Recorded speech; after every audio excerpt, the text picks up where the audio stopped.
نظری کی وجہ سے، زنا کی وجہ سے، فحاشی کی وجہ سے اتنا کچھ دیکھ لیا کہ وہ جذبہ رہا نہیں ہے، وہ تڑپ نکاح کی رہی نہیں ہے کہ ناقابل برداشت ہو جائے.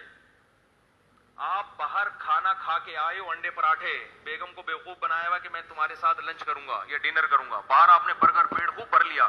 اب جب بیگم صاحبہ نے کہا کہ میں دال کو ذرا تڑکا لگا رہی ہوں، صبر کریں، آپ کہیں گے 3 گھنٹے صبر کرنے کے لیے تیار. بیگم 6 گھنٹے کے بعد لاؤ کھانا، لیکن کہیں بھی ٹماٹر کا، تڑکے کا یا کوئی مسالے کی کمی، کیونکہ پیٹ بھرا ہوا ہے آپ کا. آپ کو حلال میں بھی جلدی نہیں ہوگی، آپ کو حلال کی جلدی، بولو بھائی، نہیں ہوگی. تو یہ اس وجہ سے قرآن نے کیا کہا، وَلَا تَقْرَبُوا الزِّنَا.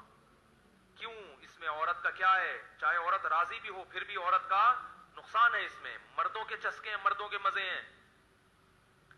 اس لیے یہ جو مولوی لوگ ہیں نا، جو جن کو آپ دقیانوس کہتے ہیں اور بیکورڈ قسم کے کہتے ہیں، اور یہ کہتے ہیں پرانے زمانے میں لے کے جا رہے ہیں، تو یہی مولوی عورت کی عزت جانتے ہیں. عورت کی عزت 4 دیواری میں ہے، پردہ کرنے میں ہے.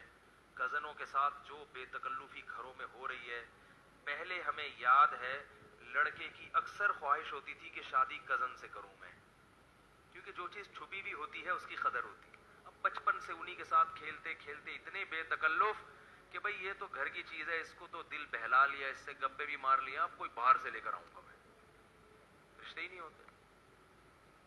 اتنے بے تکلف. میں حیران ہوں، اللہ کا کتنا شکر ادا کرتا ہوں، اے اللہ تو نے ہمیں بچپن میں ان چیزوں سے، ہمارے شیخ کی وجہ سے بچا لیا. تو نے ہمیں، اللہ نے بچا لیا الحمدللہ. اب میں، کیونکہ اب ہمارا گھر اللہ نے اپنے فضل سے خاص انعام سے بچا لیا. ہمارے گھروں میں کزنوں سے بے تکلف. میرے بھائیوں کی شادی کزنوں سے ہوئی ہے، لیکن میری بھابیاں مجھ سے پردہ کرتی ہیں. کزن کے ساتھ بھابی بھی بن گئی، مگر پھر بھی مجھ سے، ٹھیک ہے نا. سب بھائیوں کی بیویوں کا ایک دوسرے سے کیا ہے، اتنا اچھا ماحول لگتا ہے. گھر میں جاؤ، سب آئے ہیں، سب پردے میں آرام سے، ایک شرافت والا، عزت والا ماحول. یہ میں اس لیے کہہ رہا ہوں کہ جب میں کہیں اور جا کے بے تکلفی دیکھتا ہوں، کیسے کزن آ رہی ہے اپنے جوان کزن کے سامنے، ایسے ہاتھ مارا جا رہا ہے کندھے پہ، کیا بے غیرتی ہے یار، بے شرمی ہے. تم کیسے رہتے ہو اس گھر؟ باپ کہاں گیا ان کا؟ کہاں گیا؟ وہ جوان کزن ہے اور یہ جوان ٹین ایجز لڑکے ہیں، اس طرح بے تکلف ہو رہے ہیں، آپس میں شادیوں میں ڈانس بھی کر رہے ہیں.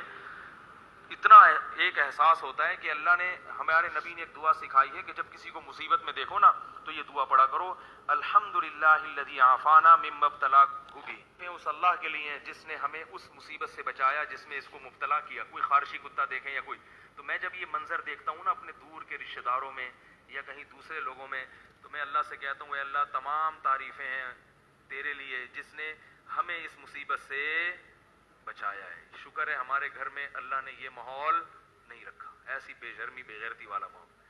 ہاں وہ یہ سب چل رہا ہے. تو یہ وقتی مزے ہیں.